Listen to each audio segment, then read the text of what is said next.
চলে যাও ওখানে, ভাত কাপড় দাও। দায়িত্ব নিয়ে থেকে পালাচ্ছে নাকি? দায়িত্ব না নিয়ে চলে গেলে হবে না। বুড়ো দাদু চলে এসছে দায়িত্ব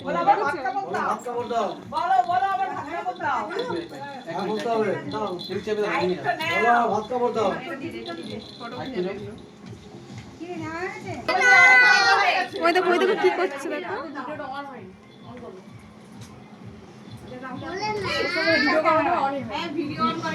তোমার ভাত কাপড়ের দায়িত্ব নিলাম সারা জীবনের জন্য। হ্যাঁ অবশ্যই বলবো।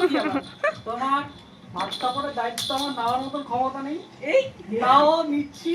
তোমারটা তুমি নিজে ভালোভাবে রোজগার করে করতে পারবে, তাও নিচ্ছি। সারা জীবনের জন্য দুজনকে খাওয়িয়ে দাঁড়িয়ে সুখে রাখলেই হবে। বাহ বাহ সুন্দর সুন্দর। সেটাও নিরামিষ খাওয়াবি। ফেসিয়াল করবো, সব দায়িত্ব নিতে হবে। আচ্ছা হয়ে গেছে, বসে পড়ো। এবার বস তো এখানে